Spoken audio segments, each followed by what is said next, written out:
Lishe bora ni msingi wa afya ya binadamu. Binadamu yoyote lazima ule. Uonekanavyo ndivyo unavyokula. Afya iliyo bora ni pamoja na kujikinga magonjwa ya mlipuko. Choo bora ni pamoja na kunawa mikono kabla na kuingia kwenye sehemu za kujisitiri, lakini pamoja na kupika vyakula kwa maji safi pamoja na kunawa. Wilaya yetu tuna asilimia 52 ya vyoo bora. Tumepata makundi 6 ya vyakula ambayo ndo maana ya mlo kamili. Mlo kamili sio gharama kubwa.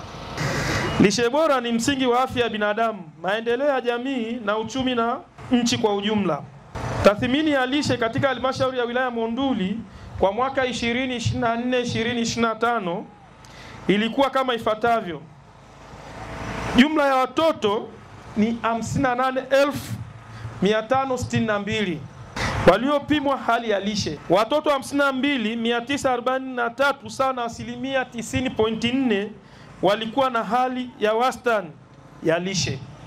Rai yetu kwa sasa ni kuendelea kutoa elimu kwenye jamii, taasisi mbalimbali kupitia mikutano ya afya na lishe ya kijiji katika mikusanyiko na mingineyo itakayofanyika katika maeneo yetu kuhusu umuhimu wa lishe bora ili kupambana na utapiamlo pamoja na magonjwa yasiyoambukiza. Na mwaka 2022 Juni, serikali ilitengeneza mfumo rasmi na miongozo kwa ajili ya siku ya afya ya lishe. Tuzingatie mlo kamili ili tuweze kubaki na afya njema, ili tuweze kuepuka magonjwa yasiyokuwa ya kuambukiza. Kwa siku mtu mzima anatakiwa ale nyama saizi ya viberiti viwili. Viberiti vingapi? Viberiti vingapi? Viwili vya nyama nyekundu. Kwa mfano hapa tuna nyama hii nyekundu.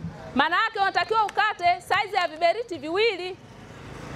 Hivyo ndo mtu mzima anavyotakiwa ale. Punguza matumizi ya chumvi. Kwa mtu mzima unatakiwa kutumia kijiko kile kidogo cha chai. Punguza matumizi pia ya sukari. Kwa siku unashauriwa kutumia vijiko 5 vya sukari kwa mtu mzima.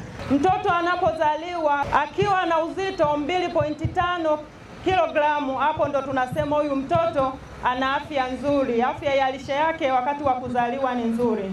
Lakini pia akizaliwa yuko chini ya uzito hiyo 2.5 kilogramu, huyu inatutambulisha kwamba huyu mtoto uzito wake ni uzito pungufu. Inawezekana mama wakati wa ujauzito hajapata vitu muhimu sana vya kumsaidia ili kumzaa mtoto ambaye ana afya nzuri. Katika hospitali yetu tuna kitengo maalum cha fizioterapia ambapo utapata huduma kwa sana kwa wale wenye changamoto za migongo, changamoto za misuli, changamoto za viungo. Lishe bora pamoja na mazoezi kujenga afya njema. Jinsi ya kujifungua. Kama Ormoro nakupa wewe shilingi 10,000, nanunua mariko ya shilingi 8,000, naweka 2,000 kwenye kibobo ili kukusaidia wakati wa kujifungua. Mmenielewa eh? Wakina Ormoro mwapa akina mama hela ili wajiwekeze kwa ajili ya matumizi wakijifungua.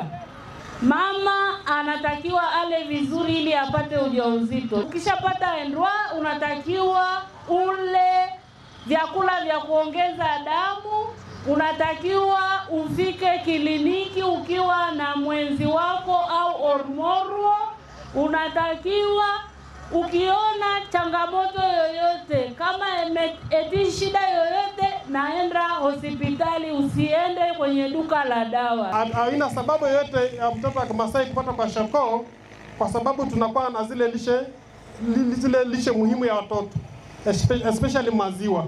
Kwa hiyo hata kama utakosa mboga, maziwa unakuta imecontain protein aina nyingi ambayo itakafa hiyo sehemu ya mboga. Kwa majina naitwa Joyce Sayeloi. Leo tumekuja katika kusherehekea sikukuu ya lishe duniani iliyofanyika katika kijiji chetu cha Meserani. Tumefurahi, tumepata mafunzo mazuri, na sisi tutaenda kuwa walimu au kuwaeleza wenzetu mafunzo haya tulioambiwa. Tumesikia makundi 6 ya vyakula muhimu, na pia tutaendelea kwenda kuyafanyia kazi ili tuweze kujenga miili yetu na kujiepusha na maradhi.